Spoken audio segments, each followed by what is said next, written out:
Kak DM, kalau mau menghidupkan budaya Sunda sih nggak apa-apa. Asal jangan yang berbau syirik aja. Jangan sampai dengan alasan mau menghidupkan budaya Sunda, tapi menabrak syariat, bikin sesajen, nyembah sana-sini. Itu tidak boleh. Bahar Syah Ali, seorang ex-HTI yang berkamuflase ingin terlihat menjadi manusia suci, padahal sejatinya dialah iblis yang hanya menggunakan jubah-jubah Islami. Dia lupa 5 tahun lalu pernah terjerat kasus pornografi, di mana dia begitu banyak menyimpan file-file pornografi untuk merusak generasi-generasi Islami. 5 tahun lalu pun pernah dipenjara menjadi narapidana atas kasus penghinaan dan ujaran kebencian. Maka dari track recordnya saja kita sudah bisa memastikan betapa Bahar Syah Ali begitu piawai dalam memprovokasi. Maka tidaklah heran orang yang begitu ngotot untuk menegakkan syariat Islam tetapi dirinya begitu jauh dari makna-makna Islam.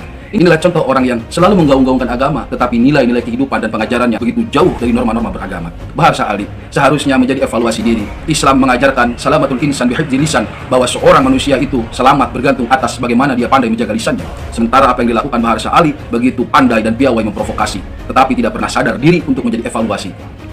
Maka jauh panggang daripada api, jangankan untuk menegakkan syariat Islam, sementara dirinya saja begitu jauh dari nilai-nilai keislaman.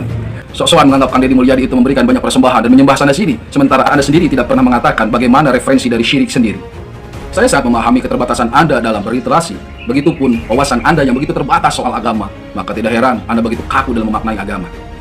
Jauh sebelum Anda mengatakan bahwa Kang Deddy pelaku syirik yang memberikan sesajian-sesajian dan menyembah ini dan itu, tuduhan-tuduhan atas prasangka Anda semacam itu bukan baru kali ini saja diucapkan. Puluhan tahun silam, seorang Rizik Syihab yang begitu aktif dan masif menyematkan Kang Deddy sebagai seorang pelaku musyrik itu terus digaungkan sampai kepada para pengikut-pengikutnya yang mengatakan bahwa Kang Deddy Mulyadi adalah pelaku syirik. Sebagaimana kita ketahui bersama bahwa seorang Rizik Syihab adalah orang yang begitu masif menyerang Kang Deddy Mulyadi sejak menjabat Bupati Purwakarta. Sudah bertahun-tahun lamanya tuduhan kemusyrikan itu terus digaungkan. Bahkan bukan hanya tuduhan-tuduhan kemusyrikan, bahwa dikatakan Deddy Mulyadi ingin mengganti Assalamualaikum dengan Sampurasun, bahwa Deddy Mulyadi telah menjadikan Purwakarta kota santri menjadi kota penuh dengan kesyirikan, bahwa Deddy Mulyadi adalah penyembah Nyi Roro Kidul dan lain sebagainya.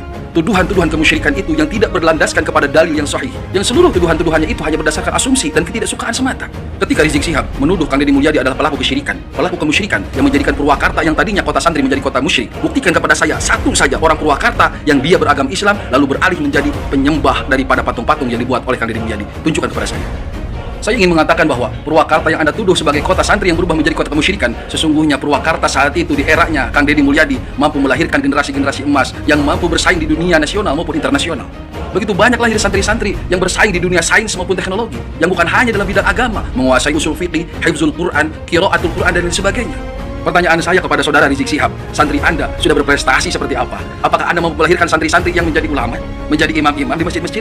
Atau santri yang bersaing di dunia internasional? Tunjukkan kepada saya santri-santri Anda yang hebat dalam ilmu tauhid, ilmu alat, tasawuf, balaghah, ma'ani, bayan, tauhid dan lain sebagainya. Tunjukkan kepada saya. Bukankah dari seluruh upaya Anda hanya mampu melahirkan orang seperti Bahar Smith yang lisannya selalu mencaci maki, yang lisannya selalu berkata kasar, umpatan, hinaan, cacian dan makian? Apakah itu bagian dari ajaran Rasulullah Muhammad SAW?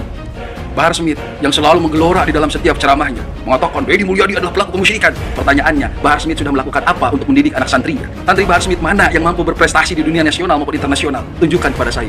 Jangankan muridnya, Bahar Smithnya saja. Coba tolong bacakan Al-Fatihah dengan lugas dan jelas, seperti halnya imam-imam di Masjidil Haram misalnya. Orang-orang yang tidak lagi merasa malu tentang agama, menuduh orang lain seperti ini dan seperti itu, tetapi tidak bercermin kepada diri sendiri, adalah orang-orang yang justru sedang melukai keislamannya. Dari kalangan mereka, siapa yang hari ini menjadi imam di masjid-masjid agung, di masjid-masjid besar? Apakah ada sejarahnya dari kalangan mereka menjadi imam besar di Masjid Istiqlal? Saya belum pernah menemukan. Atau di masjid-masjid besar lainnya, adakah suara indah yang mereka lantunkan untuk memimpin sholat? Apakah di sini ada yang pernah mendengar baik Rizik Syihab, Bahar Smith dan CS-CS-nya itu pernah menjadi imam di masjid-masjid besar? Apakah pernah mendengar lantunan suara indahnya yang menyejukkan hati ketika memimpin sholat? Tunjukkan kepada saya, yang pada akhirnya seluruh tuduhan-tuduhan yang dilakukan oleh Rizik Syihab maupun Bahar Smith tentang Kang Deddy Mulyadi sebagai pelaku kemusyrikan, pada akhirnya itu menjadi doktrin-doktrin dan dogma-dogma beragama mereka, yang itu tidak hanya dhalun walakin mudhillun, tidak hanya sesat akan tetapi menyesatkan. Anda menuduh Kang Deddy Mulyadi melakukan sebuah ritual penyembahan terhadap sesuatu, sementara yang dilakukan Kang Deddy Mulyadi adalah sebagai bentuk mupusti, bukan migusti. Anda akan paham ini? Tentu tidak akan paham, karena kultur budaya kita berbeda. Kita bangsa Sunda sudah memiliki sejarah panjang tentang peradaban bangsa kita, dan bangsa kita, kami selaku bangsa Sunda tidak pernah mengenal yang namanya zaman jahiliyah. Leluhur-leluhur kami memiliki adab yang begitu tinggi tentang kesopanan dan santunan, bagaimana menjaga lisan dengan mengatakan dalam sebuah filosofi nunda letah satu kangen sirah. Kami memiliki peradaban yang jauh lebih luhur daripada kalian yang baru datang hari ini, yang sekonyong-konyong datang lalu memusyrik-musyrikan tradisi kami, peradaban kami. Di saat Kang Deddy Mulyadi melakukan sebuah tradisi kesundaan yang itu merupakan bentuk warisan leluhur budaya bangsa dan itu dikatakan mupusti bukan migusti, Anda katakan sebagai sebuah kemusyrikan. Lantas bagaimana dengan kaum-kaum Anda yang memperindah kuburan-kuburan, mendatanginya, menghiasi kuburan, mencium patok-patok kuburan, berdoa di dalam kuburan? Apakah itu ajaran dari baginda Rasulullah Muhammad SAW? Dan mendatangi kuburan-kuburan tersebut secara berkala, bahkan setiap minggu mendatangi berkumpul dengan mengembangkan musik-musik di dalam kuburan, menghias kuburan begitu indah, melebihi daripada sahabat-sahabat yang solih yang dijamin masuk surga. Belum lagi kesesatan-kesesatan khurafat yang dibuat, yang karomat-karomat itu melebihi daripada mukjizat. Yang Anda selalu menggaung-gaungkan tentang kemuliaan leluhur-leluhur kalian, bisa mengeluarkan rantai emas lah dari langit, menurunkan air hujan susu lah dari langit, dan khurafat-khurafat lainnya yang menjadi doktrin keagamaan bagi para pengikutnya. Sebenarnya pelaku kesyirikan itu siapa? Kami bangsa Sunda yang menjaga tradisi, dan itu pun hanya sesekali, ataukah kalian yang senantiasa setiap waktunya mendatangi kuburan leluhur-leluhur kalian, memuliakan leluhur-leluhur kalian, mengatasnamakan karomah, bisa ini, bisa itu, dan sebagainya?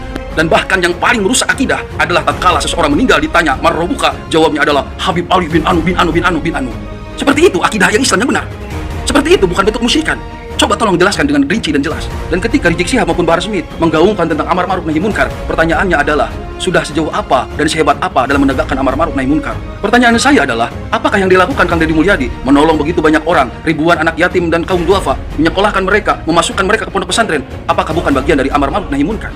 Mencegah orang lain agar tidak mabuk, agar tidak berjudi dan lain sebagainya yang dilakukan oleh Kang Deddy Mulyadi, apakah bukan bagian dari amar ma'ruf nahi munkar? Menjadikan Cilodong sebuah daerah di Kabupaten Purwakarta yang tadinya tempat prostitusi dibangunkan di sana akhirnya masjid yang megah berdiri. Apakah itu bukan bentuk daripada amar ma'ruf nahi munkar? Dan poinnya adalah, saya ingin mengatakan bahwa kami bangsa Sunda memiliki sejarah peradaban yang begitu panjang.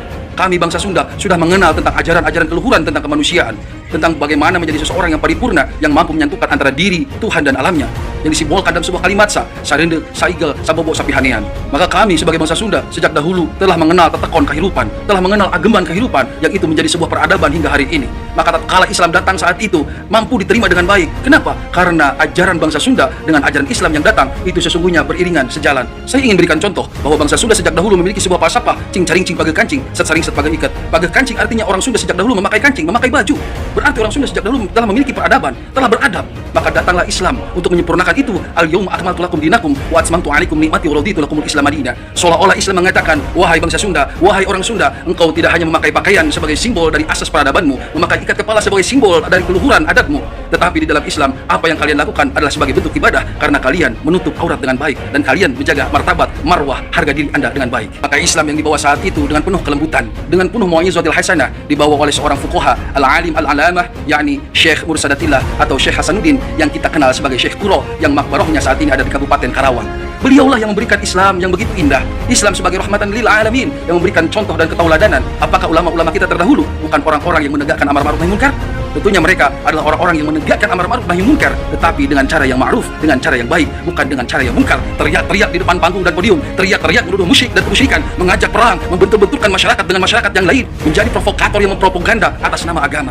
Islam adalah rahmatan lil alamin, memberikan kesejukan dan ketenteraman, bukan hanya mencintai kepada sesama manusia, akan tetapi mencintai lingkungannya, mencintai hewan dan tumbuh-tumbuhannya. Inilah ajaran leluhur bangsa Sunda sebagai makna dari sebuah filosofi tritangtu dibuana, ngahijikeun antara diri Gusti jeung alamna, harta jeung hartina, hirup jeung huripna, cai jeung taneuhna, taneuh jeung panon poe jeung angina.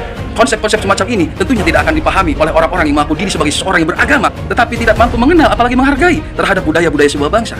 Bukankah Allah menegaskan wa ja'alna bainakum syu'uban wa qabaila lita'arafu? Allah yang menjadikan berbangsa-bangsa bersuku-suku agar kalian saling mengenal.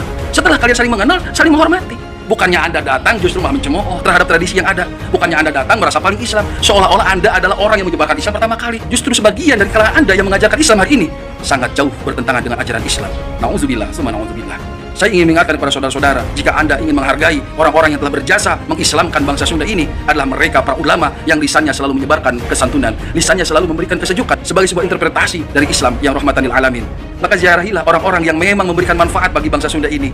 Ulama-ulama kita terdahulu, ada Syekh Kuro di Karawang, ada Syekh Abdul Muhyi di Pamijahan, ada ulama-ulama besar di Garut, Syekh Ja'far Siddiq, Syekh Sunan Suci Rahmat atau Raden Kian Santang, dan ulama-ulama besar yang tersebar di seluruh Jawa Barat, dari Cianjur, Sukabumi, dari Garut, dari Tasikmalaya. Apakah kurang ulama-ulama kita yang justru mereka lah yang harus kita hormati, mereka lah yang harus kita ziarahi sebagai tabarukan dan tafaulan untuk kita? Bukannya mereka yang datang mengagung-agungkan leluhur mereka yang sesungguhnya mereka tidak pernah berjasa bagi bangsa Sunda ini. Semoga pemaparan ini mampu membuka hati kita dari kebutaan, dari kepalsuan duniawi. Allahumma arinal haqqa haqqa warzuqna tiba'ah wa arinal batila batila warzuqna jitinabah. Assalamualaikum warahmatullahi wabarakatuh. Sampurasun, mugi rahayu, sagung dumadi.